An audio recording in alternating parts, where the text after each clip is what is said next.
Hola, hola, ¿qué tal? Estamos por aquí. Continuamos con el tema de programando con C#. Estamos ya en el video número 28.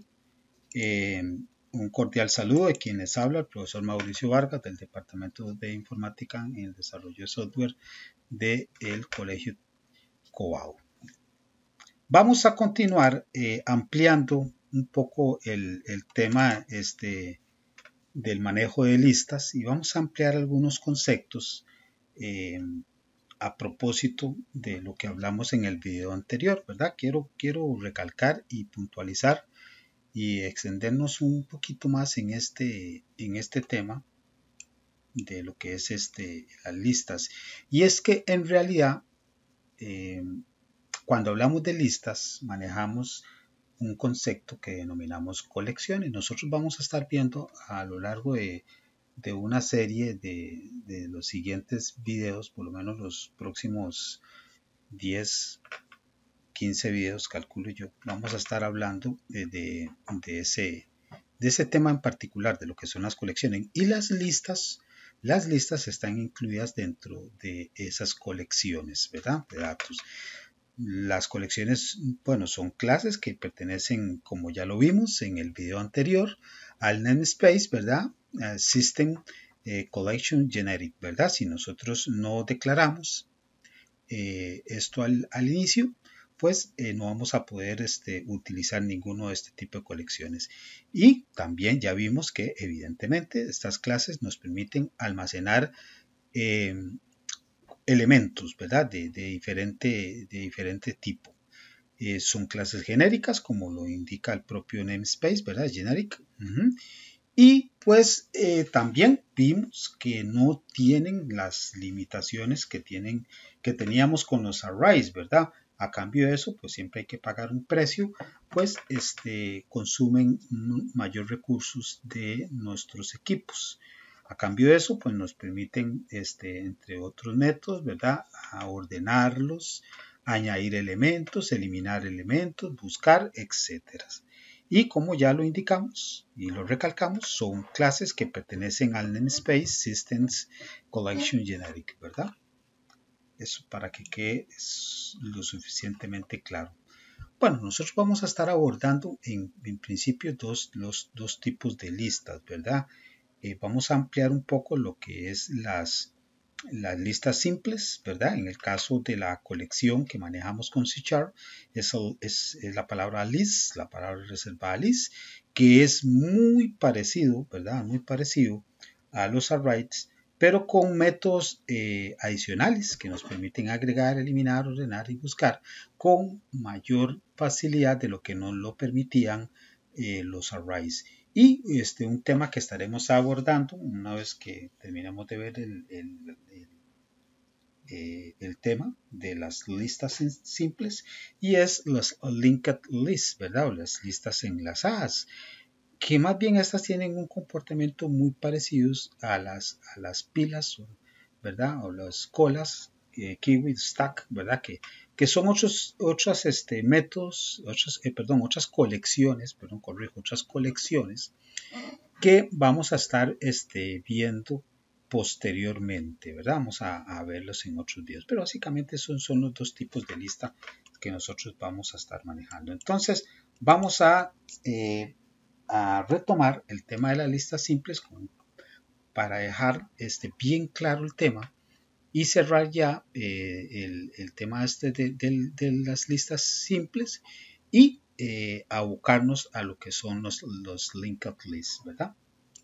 Bueno, como lo habíamos visto y nada más recapitulo rápidamente, ya habíamos visto en el video anterior cómo declarábamos una lista simple, ¿verdad? Aquí en este caso de tipo entero. También vimos cómo se agregaban elementos a la lista, hasta ahí todo lo que vimos en el video anterior. Y además, cómo recorríamos posteriormente, cómo mostrábamos posteriormente los elementos de nuestra lista. Algo quizás un poco distinto a lo que sí vimos en el video anterior es que vamos a agregar elementos, por ejemplo, mediante un arreglo, ¿verdad? Yo puedo declarar un arreglo del mismo tipo que mi lista, ¿verdad? Como en este caso, arregla num, ¿verdad? Es un arreglo de 5 elementos que ya lo declaré previamente. Yo no le voy a pedir los datos al usuario, sino que ahí mismo lo declaré. Yo puedo utilizar esa estructura, este arreglo que tengo aquí declarado, para agregar mis elementos a mi lista. ¿Y cómo lo hago? Pues lo hago igualmente con un ciclo for, ¿verdad? Mediante este ciclo for, vean que yo hago, en el caso de esta línea que está acá, es la que nos permite agregar a mi lista num, ¿verdad? Vea que aquí está el método add, ir agregando cada uno de los elementos que están en el arreglo que declaramos acá. Y pues con otro ciclo for, al igual que en el ejemplo anterior, vean que ni siquiera lo quité, pues muestro los elementos que fueron agregados a través de este arreglo. Ejecutamos y verán que ahí están los elementos que se agregaron a nuestra lista. Ya no estamos mostrando los datos, no estamos recorriendo el arreglo, ¿verdad? Estamos incluyendo esos elementos en mi lista y posteriormente lo que estamos recorriendo, si ustedes ven, es lista num, ¿verdad? Que lista num es mi lista, no mi arreglo. Bueno, y es que también, como lo mencionamos en el video anterior, una vez que yo declaro un arreglo, yo no puedo variar ese arreglo en tiempo de ejecución. Yo no puedo ni incluir elementos, ni decir que el arreglo va a ser más grande, ni que va a ser, ¿verdad? X o Y elementos ahora los que quiero incluir. No, una vez que yo declare el arreglo, pues así quedó el arreglo y en tiempo de ejecución, pues yo no puedo hacer esas variaciones. Ya sé que lo vimos en el video anterior, pero quiero dejar eso bien claro porque a veces yo sé que con un solo video tutorial esos aspectos, esas pequeñas diferencias que a veces no suelen captarse de inmediato entre lo que es un arreglo y una lista, no quedan lo suficientemente claras. Y por eso quise hacer este otro video tutorial y yo no necesariamente, ¿verdad? Repito que en el caso de una lista, que esa es una de las diferencias de un arreglo, no necesariamente yo tengo que saber desde un inicio cuántos elementos quiero incluir yo en mi lista, ¿verdad? Eso es algo que lo puedo manejar durante el tiempo de ejecución, a diferencia del caso del arreglo, que hay que declarar previamente el tamaño de mi arreglo y durante el tiempo de ejecución ese dato ya no puede variar. En el caso de la lista sí, y esa es una de las claras ventajas que tiene el hecho de utilizar listas y no arreglos. Y vamos a ver otro ejemplo de cómo es que suceden esos casos, ¿verdad?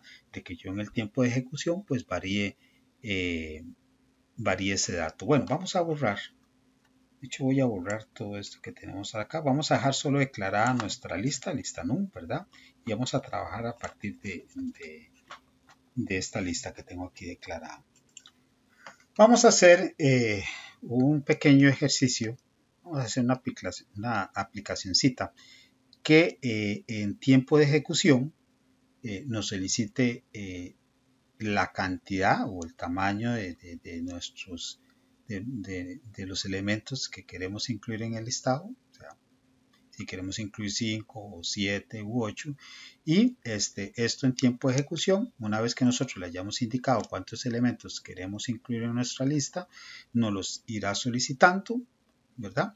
Y una vez que los haya solicitado, los irá agregando en esta lista, en lista num, que es nuestra lista de elementos, ¿verdad? Vamos a ver cómo haríamos ese pequeño. Vamos a enviarle un mensaje al usuario preguntándole, por ejemplo, que cuántos elementos, por ejemplo, vamos a ver,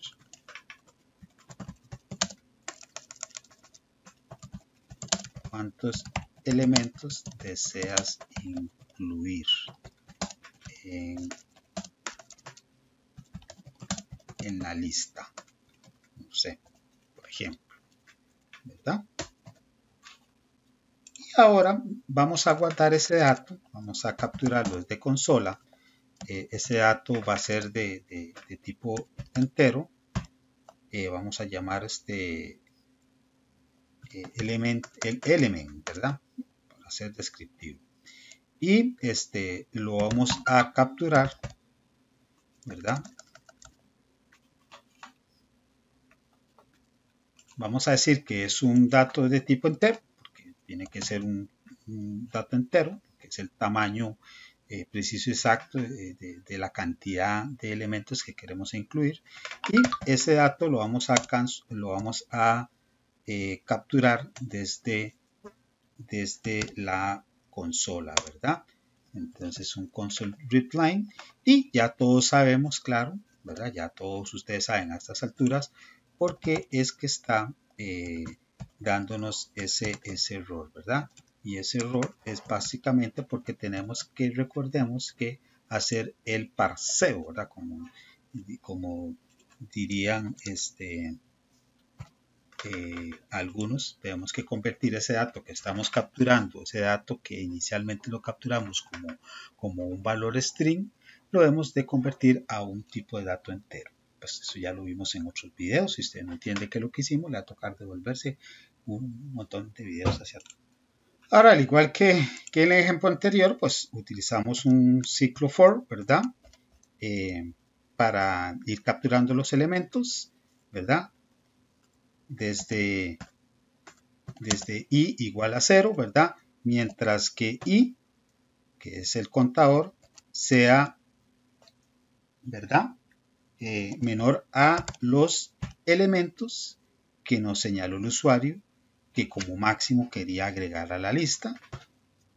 Ya ustedes saben, entonces, como es un for, ahí lo incrementamos y luego procederemos a ir agregando cada uno de los elementos, como ya también lo vimos, ¿verdad?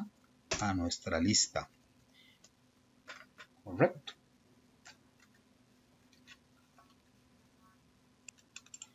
Y esos elementos yo los voy a ir capturando por consola, ¿verdad? El usuario me va a ir, de hecho puedo utilizar esto mismo acá, ese mismo comando, porque al final es lo que el usuario me vaya digitando, lo que yo voy a ir capturando por consola. Aquí me falta un paréntesis más, por eso me estaba dando lo del error. Y aquí entonces mi ciclo for, ¿verdad?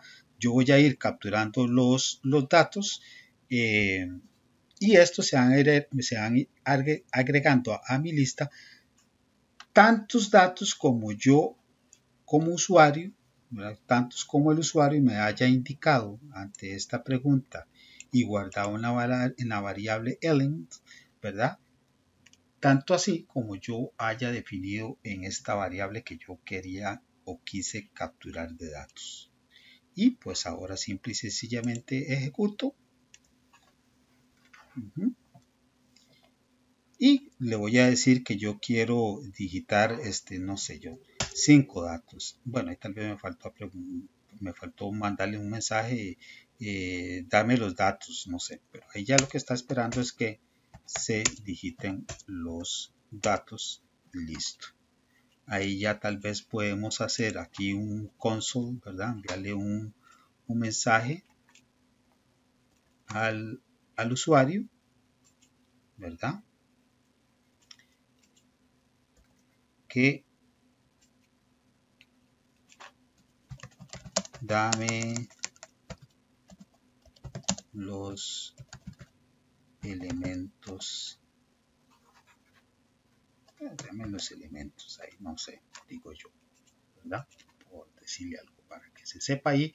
Al usuario siempre hay que dar la información, qué es lo que tiene que hacer, ¿verdad? Yo le dije entonces ahí que tres datos, entonces dame los elementos, ahí ya los empezó a pedir. Incluso ahí ustedes con contador pueden decirle, deme el elemento 1, deme el elemento 2, el elemento hasta el elemento n del tamaño que ustedes hayan definido. Y luego, igualmente, como lo vimos antes, de la misma forma en que yo recorro una lista para pedir los datos, de esa misma forma muestro los datos que están incluidos en la lista. Simple y sencillamente aquí, una vez que tengo el for, pues agrego el console grid line, ¿verdad? Para poder empezar a recorrer mi lista. Ejecutamos. ¿Cuántos elementos? Le voy a decir que 3. Entonces ahí empiezo a capturar los datos y luego me los muestra. Tal vez aquí nos faltó pues un mensaje, ¿verdad? Al igual que en este otro mensaje, antes de que se empiecen a ejecutar, ¿verdad? Entonces estos son los elementos. No sé, digo yo. Control F5.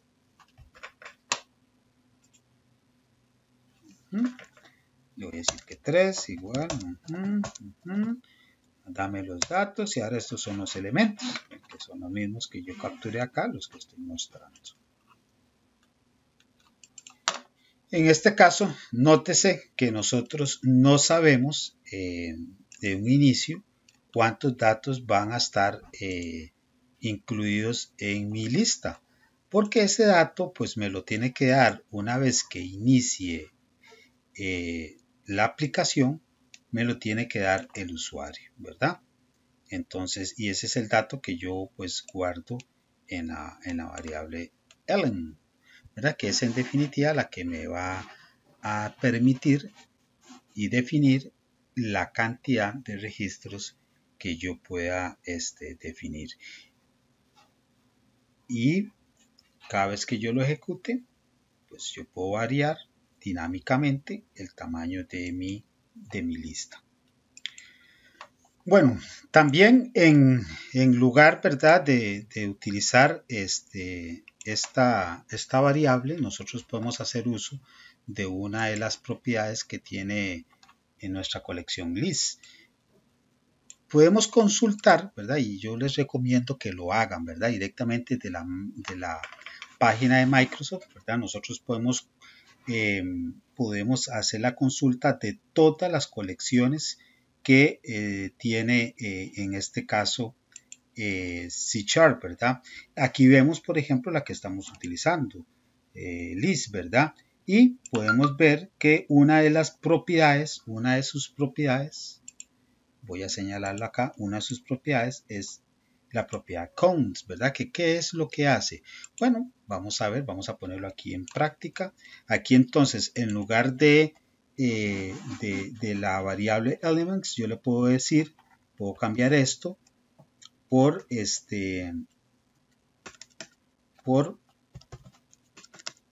ya les digo, denme un momento. Podemos cambiar esto por lista non.count, o sea, vamos a trabajar con la propiedad count. Lo que va a hacer es contarme la cantidad de elementos que tiene mi lista, y ese será el parámetro para la parada de mi ciclo for. Y vamos a ver que funciona exactamente igual que con el caso del element, ¿verdad?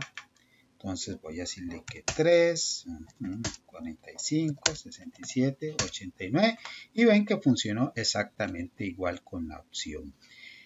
E incluso yo podría desconocer desde un inicio, desde un principio, podría desconocer siquiera cuántos elementos quiere incluir el usuario. O sea, hasta el momento alguien me podría decir, profe, pero es que yo puedo hacer un arreglo, ¿verdad? Un vector, yo lo puedo hacer dinámico, porque yo le pregunto el tamaño del vector al usuario antes de empezar a incluir los elementos, y ya con eso yo tengo el dato del tamaño del vector. Ok, sí, se la compro. Pero si yo quisiera desde un inicio empezar a incluir elementos en una lista y no tener claro al final cuántos son los elementos que van a estar dentro de esa lista, si yo lo trabajo con arreglos, ¿verdad? O un vector, difícilmente, ¿verdad? En tiempo de ejecución me refiero a no que de un principio, como lo estamos haciendo, que yo estoy definiendo el tamaño de mi lista o el tamaño de mi vector.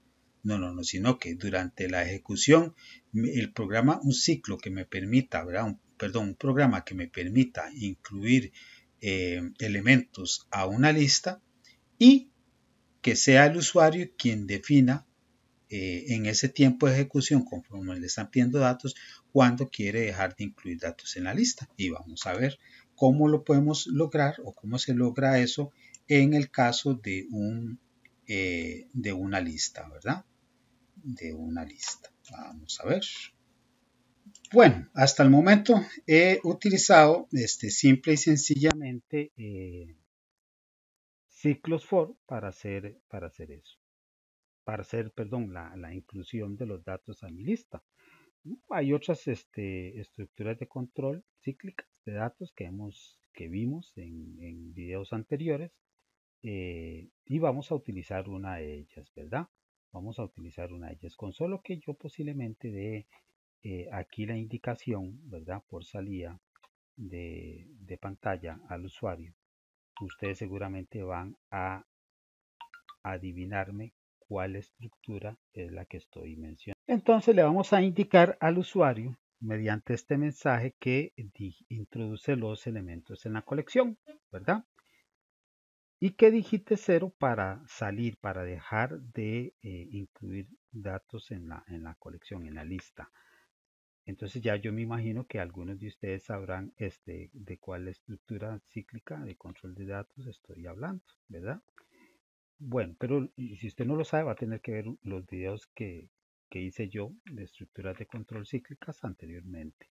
Pero lo interesante aquí es lo que yo les decía, que en este caso usted puede incluir datos en la lista y no saber exactamente en un inicio hasta dónde voy a llegar con esa inclusión, qué cantidad de datos voy a incluir yo en la lista. Ustedes esto en un vector definitivamente no lo pueden hacer, pero en el caso de una lista sí lo podemos hacer porque en el caso de la lista la inclusión de los datos es dinámica. Para ello, pues vamos a seguir utilizando nuestra variable element. Y ya alguno va a decir, ve, trampa, profesor, si utilizó la variable element. Bueno, voy a inicializar esa variable que da lo mismo en lo que yo la inicialice, ¿verdad? No sé, voy a inicializarla en 1, no sé, ¿verdad? Por decir algo, bueno, y la variable element va a ser de tipo entero, por supuesto, porque si no nos da ese error. Y voy a abrir un ciclo while, ¿verdad? Y entonces aquí es donde viene, digamos, la ciencia esto. Le voy a decir que mientras Ellen, ¿verdad? Sea diferente de 0, ¿verdad? Y ya estoy validando mi ciclo, entonces, mientras que lo que yo digite sea diferente de Ellen, o sea que no sea 0, perdón, mientras que Ellen, ¿verdad? Que es el dato que yo voy a estar digitando para guardar los elementos que voy a ir agregando a mi colección tipo lista, sea diferente de 0, pues voy a estar ahí infinitamente en ese ciclo. Entonces, ven, ¿verdad? Entonces, ok, mientras que eso suceda, entonces voy a decirle, ¿verdad? A la aplicación a qué va a ser igual Ellen, ¿verdad? A lo que yo capture de la consola. Pero ya sabemos, ¿verdad? Que tenemos que convertir este dato, este dato lo tenemos que convertir a un número, porque si no, nos va a dar el error, que ya todos sabemos. Entonces, los datos que yo vaya capturando por teclado, ¿verdad? Los voy a guardar en la variable element, ¿verdad? Y ese elemento yo lo voy a agregar a mi lista, ¿verdad?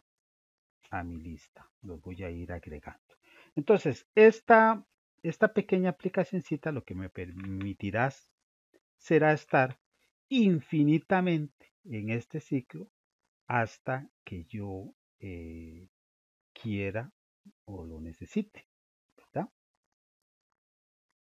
Ok, entonces una vez que yo he capturado los datos, pues yo quiero mostrarlos. Y aquí es donde, y lo explicamos en el video anterior, explicamos otra herramienta,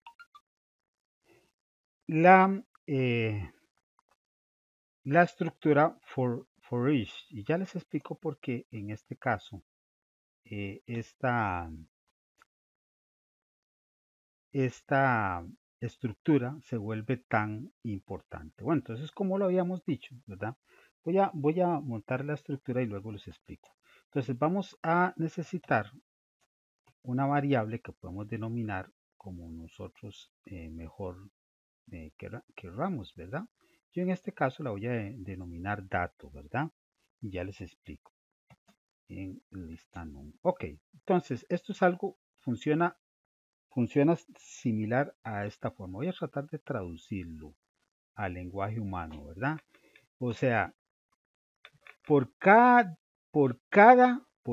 es lo que significa for each, por cada dato que está en mi lista, en lista num, muéstremelo, ¿verdad? Muéstremelo. Eso es lo que estamos haciendo. Muéstrame cada dato. Entonces aquí lo que hacemos es simple y sencillamente un console, eh, grid line, que básicamente lo que nos hace es mostrarnos en principio los datos que están en mi. Correcto. Entonces, por cada dato que esté en mi lista bueno, en este caso mi lista de números, pero puede ser lista de nombres, lista de lo que sea, ¿verdad? Muéstreme esos datos. Por aquí voy a agregarle nada más, pues cuestiones así de estética, nada más. Una vez que hemos agregado el ciclo for each. Ah, bueno, y es que otra cosa, tampoco no les he explicado algo.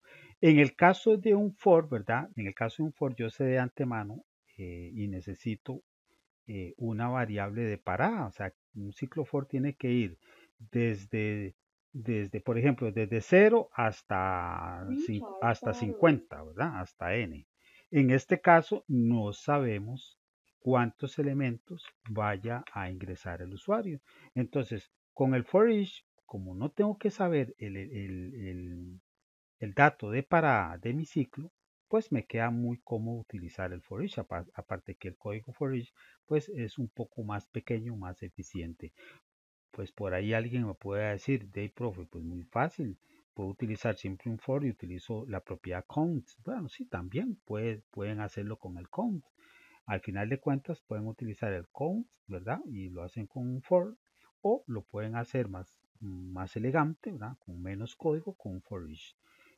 Pero la ventaja es que si lo hacen con for each, que en todo caso pues es un código más elegante que el mismo for, ¿verdad? Es más reducido. No necesitamos saber la condición de hasta dónde llega nuestro ciclo. Entonces básicamente pues ya tendríamos listo nuestro aplicativo y vamos a ingresar entonces datos, y cuando yo ya no quiero pues sé que con 0 me dice dejaste de incluir elementos, y después me dice estos son los elementos y me los muestra, ¿verdad?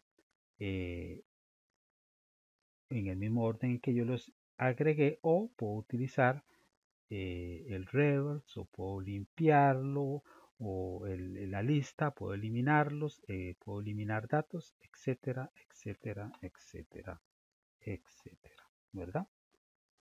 Ahora, por último, nada más, como yo sé que tal vez es algo innecesario, pero desde el punto de vista didáctico es algo también importante de ver. Supóngase que yo estoy incluyendo acá los datos y efectivamente digité 0 para salir, todo perfecto, hasta ahí digité 0. Y una vez que yo le ejecuto el resto del programa, pues lo que hace es mostrarme los elementos que fueron incluidos dentro de mi lista. Y nótese que el 0, que yo lo digité, pero como condición de salida, pero no quería que ese valor se acumulara en mi lista, ¿cómo podríamos hacer para eliminar ese dato de mi lista? Pues muy sencillo, muy sencillo. Una vez que se termina, que se cierra el ciclo while, ¿verdad? Una vez que se cierre el ciclo while, yo voy a incluir la, la siguiente propiedad, ¿verdad?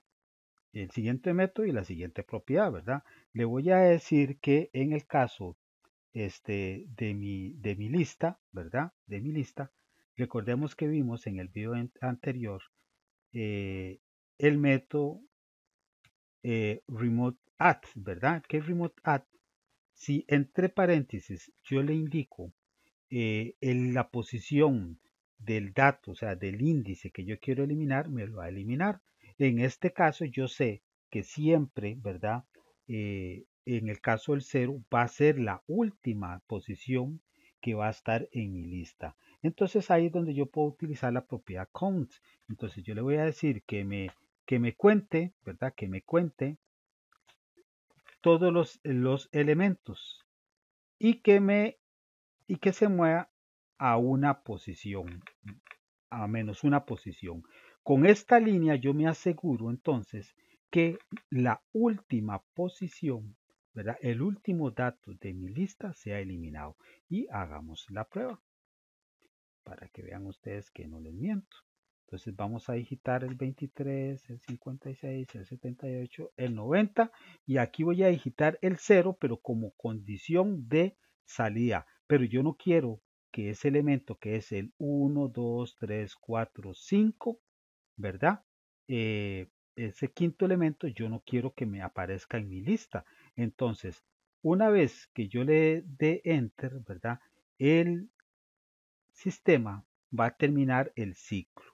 O sea, voy a llegar aquí a esta llave, ¿verdad? Porque ya me salí el ciclo al cumplir con la condición de parada. Y voy a ejecutar esta otra línea. Y vamos a ver si es cierto que mi 0 ya no aparece cuando se ejecute mi for each, ¿verdad? Y efectivamente, como ustedes pueden ver, ya en mi for each no se muestra el dato del 0. Bueno, eso es básicamente lo relacionado a lo que fueron las listas simples. Este video y el anterior, pues no es que muestran todo, porque es muy amplio el caso de las listas, pero sí, pues los aspectos más relevantes. Y lo que no, ya saben, pueden consultarlo en la página de consultas, valga la redundancia, en la parte de colecciones directamente de Microsoft, ¿verdad? Entonces nos vemos en el próximo video tutorial donde vamos a abordar lo que son las listas enlazadas, ¿verdad? Chaito.